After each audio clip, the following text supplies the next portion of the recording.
Hello, we're the Recycle Sorting team. In the beginning, we're going to discuss the intro and background.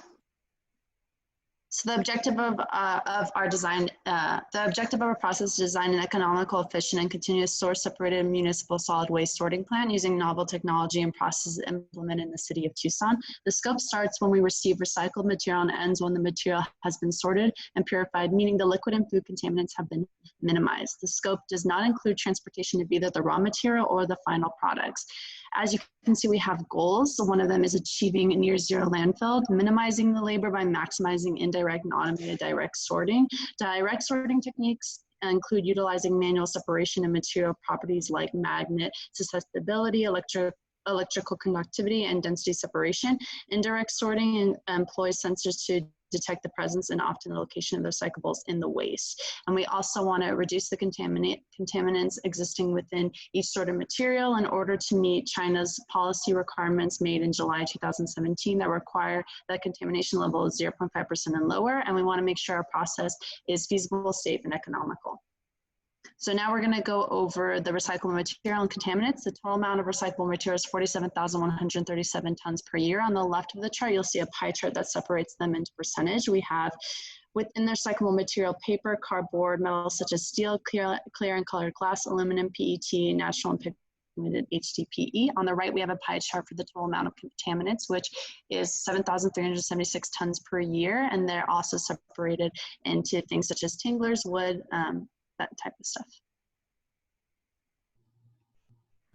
The block flow diagram represents the inlets, outlets, intermediate streams, and existing equipment in our design. Starting with the feed streams, here you can see what the stream number is and what that stream contains. On the top left corner, you can see the nomenclature. These two feed streams feed into vertically tilted vibrating feeders.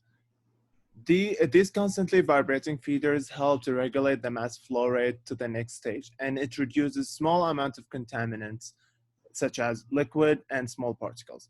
The next stage is the manual pre-sorting, where workers remove more contaminants, especially the big and rigid ones. After manual pre-sorting, the sorting process starts with Ceres FiberMax to remove paper and cardboard. This equipment uses sequential scanning to identify paper and cardboard. The outlet stream of this equipment is fed to manual quality control unit, where workers check for contaminants or non-paper material. Because each equipment has its own efficiency, not all recycling materials gets picked. Whatever material don't get picked up, they will be considered as contaminants further in the process.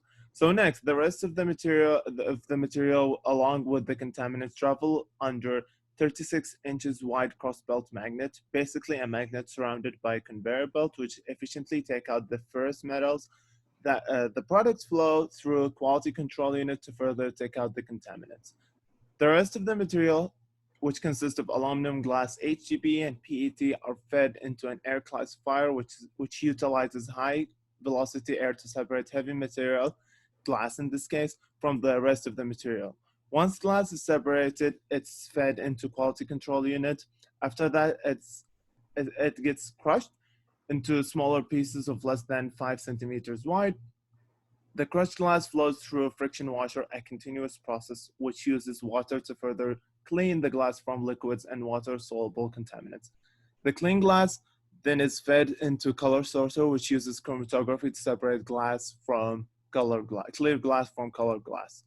Now going back to the upper stream with the light material, aluminum is first removed by using eddy current separator, which induces magnetic field, causing aluminum to jump to the product side, whereas the rest of the material continue their journey in the process. PET and HDPE are then fed to an equipment used in Chicago recycling facility, a robotic arm that recognizes PET and HDPE based on appearance. Whatever is not recognized as either gets removed from the process. This will include a big portion of our contaminants. So the sorted PET goes through a delabeler where around 80% of the PET bottles get delabeled. The product PET then follows the same fashion as glass, where it gets shredded first and then runs through a friction washer. The final material we have left is HDPE. It runs through another unit of the same type as the robotic arm. This time it's programmed to separate HDPE based off if it's natural or pigmented. The separated HDPE then follows the same fashion as glass and PET.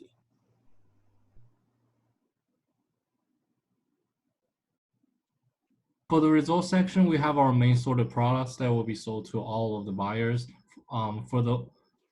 If you take a look at the left column, we have all the materials that were going to be sold. In the middle column, we have all of the final process amount. And the right-hand side, we have the contamination percentage. And as you can see here, all of the contamination levels are all below 0.7%. And now we will be discussing the equipment costs. The table provided here, they are all equipments and costs for our process design. Some of these equipment, such as the bins and the shredders, they were costed using hand calculations, while other equipment, such as the optical sensors and the friction washers, they were costed using reliable online resources and credible company suppliers.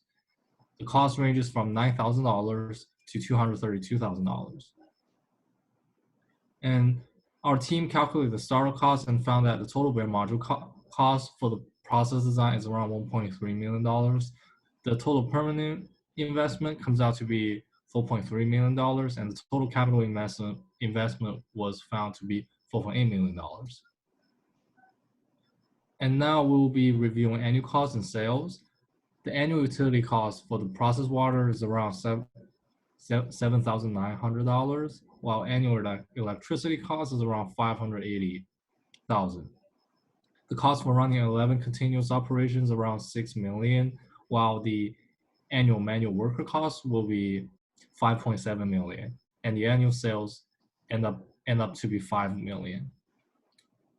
So in conclusion, our team was able to design a municipal solid waste sorting plant for the city of Tucson. The plant design is continuous, efficient, effective, and efficiently implements novel technology to minimize the amount of manual workers. The final products, as you saw before in the results, have a contamination level ranging from 0.007% to 0.6%. The plan is not profitable, but this was to be expected since we are a government-funded sorting plant. Some recommendations for the future include lowering the contamination level for all material to be at 0.5% or lower to meet China's policy, removing equipment considering the cost versus the contamination removal outcome, and minimizing the number of workers within the process design. And in our last slide, we have our references. Thank you so much.